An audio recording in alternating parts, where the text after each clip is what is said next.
नमस्कार मित्रांनो, तुमचं स्वागत आहे आपल्या करंट मित्र या एज्युकेशनल यूट्यूब चॅनलवर. आज आहे 4 एप्रिल 2025. तर आजच्या दिवसाचे जेवढेही चालू घडामोडीचे टॉप प्रश्न बनणार आहेत, ते संपूर्ण आपण या व्हिडिओमध्ये कव्हर करणार आहोत. जर तुम्ही आपल्या चॅनलवर नवीन असाल, तर नक्कीच आपल्या यूट्यूब चॅनलला सबस्क्राईबसुद्धा करून घ्यायचं आहे. जेणेकरून नवीन व्हिडिओचा अपडेट आल्यानंतर तो तुम्हाला व्हिडिओ पाहता येईल. प्रश्न पहिला आहे. आर-बी-आयच्या डेप्युटी गव्हर्नरपदी कोणाची नियुक्ती करण्यात आलेली आहे? त्याचं उत्तर आहे ऑप्शन क्रमांक बी. पूनम गुप्ता या आर-बी-आयच्या डेप्युटी गव्हर्नरपदी नियुक्ती करण्यात आलेली आहे.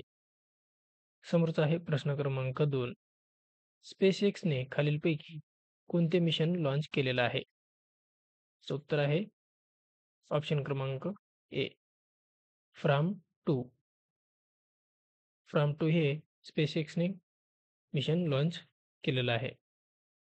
समोरचा आहे प्रश्न क्रमांक 3.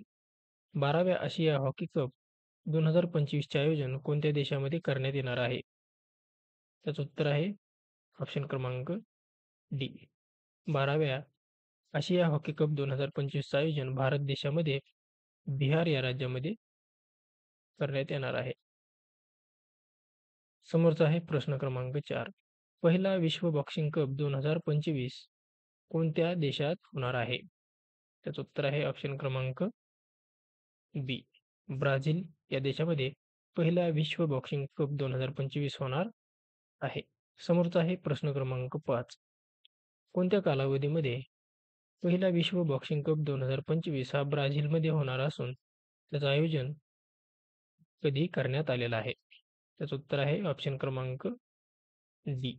31 मार्च ते 5 एप्रिल 2025 या कालावधीमध्ये पहिल्या विश्व बॉक्सिंग कपचे आयोजन ब्राझील देशामध्ये करण्यात येणार आहे. समोरचा आहे प्रश्न क्रमांक 6. 12व्या आशिया हॉकी कप 2025चे आयोजन भारतात कोणत्या राज्यात करण्यात येणार आहे? त्याचं उत्तर आहे ऑप्शन क्रमांक सी. बिहार राज्यामध्ये 12व्या आशिया हॉकी कप 2025चं आयोजन करण्यात आलेलं आहे. समोरचा आहे प्रश्न क्रमांक 7. राष्ट्रकुल देशाची पहिली आफ्रिका महिला महासचिव ही कोण बनलेली आहे? त्याचं उत्तर आहे ऑप्शन क्रमांक ए. शेर्ली बोतवे. शेर्ली बोतवे ही राष्ट्रकुल देशाची पहिली आफ्रिकन महिला महासचिव ही ठरलेली आहे. समोरचा आहे प्रश्न क्रमांक 8. राष्ट्रकुल संघटनेमध्ये किती सदस्य देश आहेत? त्याचं उत्तर आहे ऑप्शन क्रमांक डी. राष्ट्रकुल संघटनेमध्ये एकूण 56 देश हे सदस्य देश आहेत. समोरचा आहे प्रश्न क्रमांक 9. शिशु वाटिका उपक्रम कोणत्या राज्यामध्ये सुरू करण्यात आलेला आहे? त्याचं उत्तर आहे ऑप्शन क्रमांक ए. ओडिशा या राज्यामध्ये शिशु वाटिका उपक्रम सुरू करण्यात आलेला आहे. समोरचा आहे प्रश्न क्रमांक 10. वर्ल्ड ऑटिझम अवेअरनेस डे कधी साजरा करण्यात येत असतो? त्याचं उत्तर आहे ऑप्शन क्रमांक ए. 2 एप्रिल या दिवशी वर्ल्ड ऑटिझम अवेअरनेस डे हा साजरा केला जातो. समोरचा आहे प्रश्न क्रमांक 11. 1 एप्रिल ते 4 एप्रिल दरम्यान आर्मी कमांडर कॉन्फरन्सचे आयोजन कुठे करण्यात आलेलं आहे? त्याचं उत्तर आहे ऑप्शन क्रमांक सी. नवी दिल्ली या ठिकाणी 1 एप्रिल ते 4 एप्रिल 2025 या दरम्यान आर्मी कमांडर कॉन्फरन्सचे आयोजन नवी दिल्ली या ठिकाणी करण्यात आलेलं आहे. समोरचा आहे प्रश्न क्रमांक 12.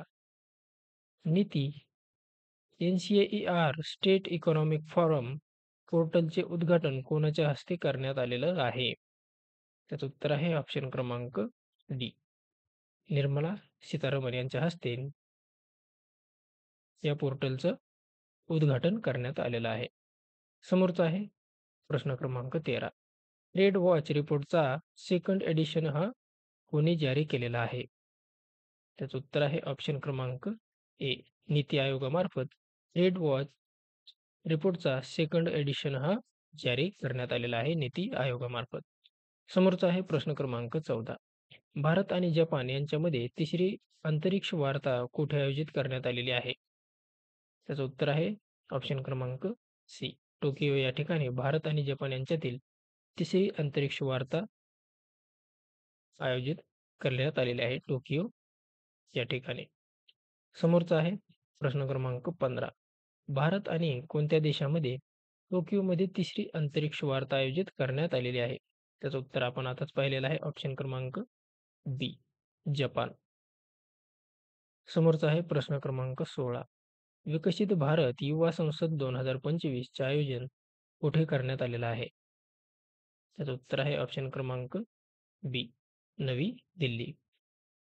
समोरचा आहे प्रश्न क्रमांक 17. कोणत्या राज्याने 1 ते 4 एप्रिल दरम्यान 4 दिवसीय स्कूल चले अभियान सुरू केलेलं आहे? त्याचं उत्तर आहे ऑप्शन क्रमांक ए, मध्य प्रदेश. समोरचा प्रश्न आहे प्रश्न क्रमांक 18. महाराजा अग्रसेन यांच्या पुतळ्याचे अनावरण कुठे करण्यात आलेलं आहे? त्याचं उत्तर आहे ऑप्शन क्रमांक सी, हिस्सार या ठिकाणी महाराजा अग्रसेन यांच्या पुतळ्याचं अनावरण हिस्सार या ठिकाणी करण्यात आलेलं आहे. समोरचा आहे प्रश्न क्रमांक 20. हरियाणा राज्यातील हिस्सार येथे महाराजा अग्रसेन यांच्या पुतळ्याचे अनावरण कोणाच्या हस्ते करण्यात आलेलं आहे? त्याचं उत्तर आहे ऑप्शन क्रमांक बी, अमित शहा यांच्या हस्ते हरियाणा राज्यातील हिस्सार येथे महाराजा अग्रसेन यांच्या पुतळ्याचं अनावरण अमित शहा यांच्या हस्ते करण्यात आलेलं आहे. समोरचा आहे प्रश्न क्रमांक 20. कोणत्या राज्यातील औरंगजेबपूर शहराचे नाव शिवाजीनगर करण्यात आलेलं आहे? त्याचं उत्तर आहे ऑप्शन क्रमांक डी, उत्तराखंड राज्यामधील औरंगजेबपूर शहराचे नाव बदलून शिवाजीनगर असे करण्यात आलेलं आहे. तर मित्रांनो, हे होते काही 4 एप्रिल चे महत्त्वाचे चालू घडामोडीचे प्रश्न. जर तुम्ही आपल्या चॅनलवर नवीन असाल, नक्कीच आपल्या यूट्यूब चॅनलला सबस्क्राईब सुद्धा करून घ्यायचं आहे. जेणेकरून नवीन अशा व्हिडिओचा अपडेट आल्यानंतर तो तुम्हाला व्हिडिओ पाहता येईल.